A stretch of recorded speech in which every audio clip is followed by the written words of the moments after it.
마가복음 제4장. 예수께서 다시 바닷가에서 가르치시니 큰 무리가 모여들거늘 예수께서 바다에 떠있는 배에 올라앉으시고 온 무리는 바닷가 육지에 있더라. 이에 예수께서 여러 가지를 비유로 가르치시니 그 가르치시는 중에 들으라. 씨를 뿌리는 자가 뿌리러 나가서 뿌릴새 더러는 길가에 떨어짐에 새들이 와서 먹어버렸고, 더러는 흙이 얕은 돌밭에 떨어짐에 흙이 깊지 아니하므로 곧 싹이 나오나 해가 돋은 후에 타서 뿌리가 없으므로 말랐고, 더러는 가시떨기에 떨어짐에 가시가 자라 기운을 막음으로 결실하지 못하였고, 더러는 좋은 땅에 떨어짐에 자라 무성하여 결실하였으니 30배나 60배나 100배가 되었느니라. 들을 귀 있는 자는 들으라. 예수께서 홀로 계실 때 함께한 사람들이 12 제자와 더불어 그 비유들에 대하여 물으니, 하나님 나라의 비밀을 너희에게는 주었으나 외인에게는 모든 것을 비유로 하나니, 이는 그들로 보기는 보아도 알지 못하며 듣기는 들어도 깨닫지 못하게 하여 돌이켜 죄사함을 얻지 못하게 하려 함이라. 할렐루야. 사랑하는 열린문교회 성도 여러분, 오늘도 주님이 주시는 참 평안 가운데 단잠 주무셨습니까? 2월 16일 금요일 하나님께서 허락하신 귀한 하루가 시작되었습니다. 오늘도 하나님이 주시는 말씀을 통하여 선명한 그 말씀의 기준들이 세워지고, 그리고 또 그 기준으로 또 오늘 하루를 살아내시는 저와 여러분들이 되셨으면 좋겠습니다. 오늘 하나님께서 우리에게 주시는 말씀은 마가복음 4장 1절에서부터 12절까지의 말씀입니다. 오늘 매일 성경 제목은 하나님 나라의 비유들이라고 되어 있는데요. 오늘의 말씀은 하나님 나라 천국을 비유로 말씀하고 계십니다. 예수님께서는 많은 무리들에게 여러 가지 비유로 하나님 나라에 대해서 말씀을 하셨는데요. 이 본문 말씀을 처음 읽을 때 개인적으로 궁금했던 점들이 참 많았던 본문인 것 같습니다. 오늘의 말씀은 유명한 본문이기에 이 내용 안에 그 비유에 대한 말씀들을 잘 알고 계실 텐데요. 씨 뿌리는 자가 씨를 뿌릴 때 어떤 씨는 길가에 떨어져서 새들이 와서 먹어버리고, 또 더러는 돌밭에 뿌려져서 조금 자라다가 흙이 깊지 못해서 그 뿌리가 말라버리고, 그리고 더러는 가시떨기 사이에 떨어져서 자라다가 가시로 인해서 더 자라지 못하고 죽고, 그리고 더러는 좋은 땅에 떨어져 무성하게 많은 열매를 맺는다라는 것입니다. 제가 첫째로 이 본문을 읽으면서 궁금했던 것은, 하나님 나라를 말씀하시는데 왜 말씀을 듣는 자들에 대한 말씀을 하시는 건가라는 생각을 했던 적이 있습니다. 우리는 천국하면 어떠한 장소의 개념을 떠올립니다. 여러분들은 천국하면 어떠한 생각이 드시나요?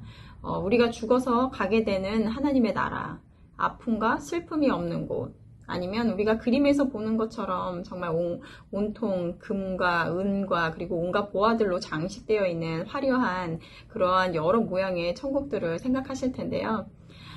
하지만 어느 누구도 그 천국을 다녀와 본 사람이 없기 때문에 천국은 이런 곳이야 라고 명확하게 말하기가 어렵다라는 것이죠. 하지만 분명한 것 한 가지는 저희가 잘 알고 있는 게, 확신하는 것이 있죠. 바로 하나님이 계신 곳이시라는 것입니다. 우리가 말씀을 듣고 그 말씀이 우리 마음에 심겨진다는 것은 예수님께서 우리 안에 거하시고 우리는 예수님과 하나가 되어 같은 눈으로 세상을 바라본다는 것이며, 그러한 자들이 다스리는 곳, 그곳이 바로 천국이라는 것입니다.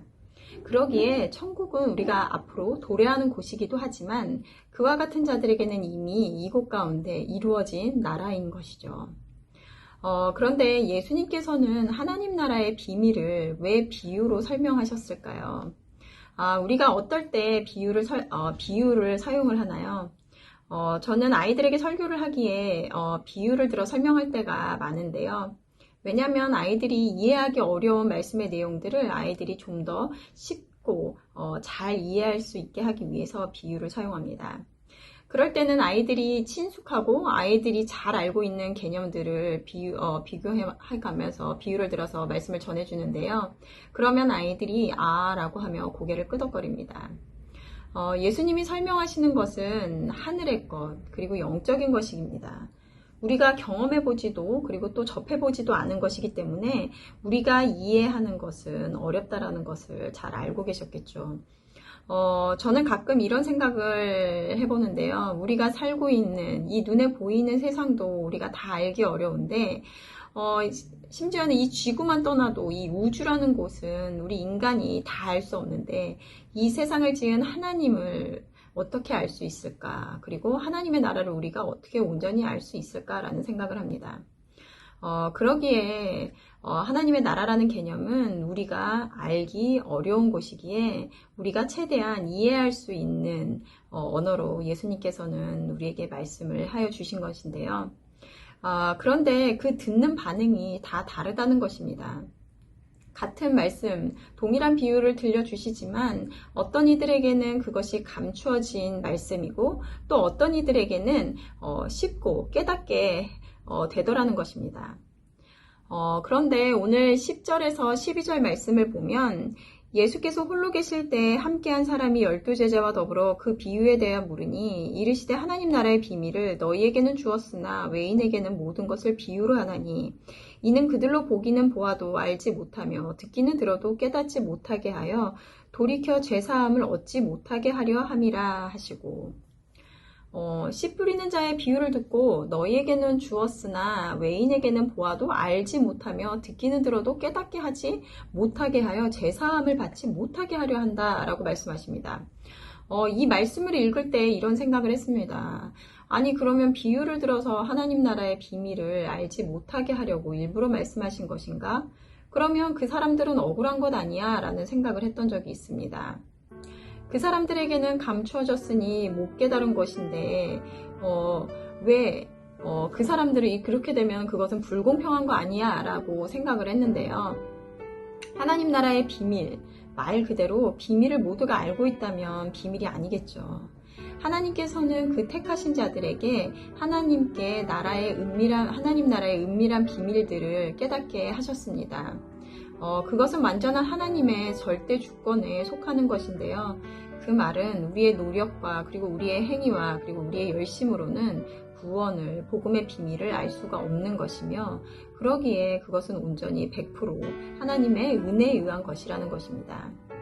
그러기에 우리가 그 비밀을 알게 되었다면 우리가 취해야 되는 자세는 알게 하신 것에 대한 감사인 것이지 왜 저 사람들은 나와 같지 않은가에 대한 의심과 불만이 아니라는 것입니다. 말씀을 볼 때 우리가 집중해야 하는 것이 아닌 다른 곳에 집중함으로 우리가 누려야 하는 은혜들을 놓칠 때가 많다라는 것을 알게 되었는데요. 그러기에 비밀을 알게 된 자들로서 온전한 감사가 고백되어지는 이 시간이 되었으면 좋겠습니다.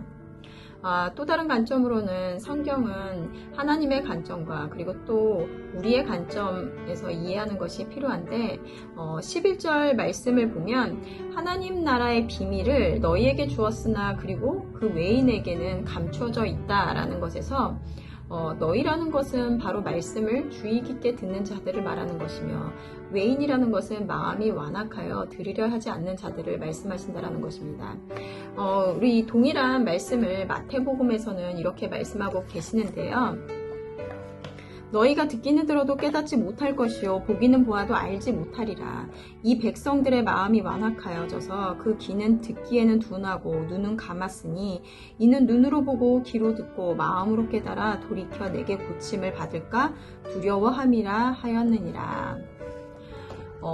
깨닫고 듣지 못하는 이유가 무엇이라고 말씀하고 계십니까? 보고 들어도 마음으로 깨달아 돌이켜 고침을 받을까 두려워한다라는 것입니다. 사랑하는 열린문교회 성도 여러분, 나는 어떠한 마음으로 하나님께서 주시는 말씀을 듣고 계십니까? 정말 하나님께서 나에게 주시는 말씀이라고 받아 매일매일 그 생명의 말씀이 내 안에서 자라나고 그리고 또 변화되는 나를 발견하십니까? 아니면 말씀이 나를 불편하게 하고 마음에 가시로 열매를 맺거나 아니면 질리기는 하지만 부자 청년에게 예수님께서 모든 것을 팔고 나를 따르라고 하셨을 때 뒤돌아섰던 것과 같이 내가 그 말씀으로 인해 내가 포기하고 그리고 감수해야 하는 것들로 인해서 말씀을 모른 척 하지는 않으신가요? 오늘 말씀을 깊이 묵상하시면 좋겠습니다. 나는 말씀을 어떻게 받아들이는 자인가 묵상하시고 또 하나님의 비밀의 말씀들이 온전히 들려지고 깨달아지시는 시간이 되었으면 좋겠습니다. 함께 기도하시도록 하겠습니다. 하나님 감사합니다. 하나님 나라의 비밀을 오늘의 말씀을 통하여 듣게 하시니 감사합니다. 동일한 하나님의 말씀이 들려짐에도 어떠한 자들에게는 하나님의 나라의 비밀이 깨달아지고 또 어떠한 자들에게는 감추어진 비밀로 다르게 열매 맺음을 보게 됩니다. 우리 열린문교회 성도님들은 그 비밀을 깨달아 날마다 더 풍성하고 하나님 주시는 그 은혜들을 누리게 하시며 하나님 앞에 우리의 신앙이 믿음이 더욱더 자라나는 오늘 하루 될 수 있도록 인도하여 주시옵소서. 그리하여 이곳에서 하나님 나라를 온전히 누리며 사는 우리들 될 수 있도록 인도하여 주시옵소서. 감사드리며 예수님의 이름으로 기도드렸습니다. 아멘. 내일은 토요 새벽 예배가 있는 날입니다. 말씀과 기도의 자리로 나와 하루를 시작하시는 저와 여러분들이 되셨으면 좋겠습니다. 아침을 깨우는 말씀은 월요일 아침에 다시 찾아뵙도록 하겠습니다.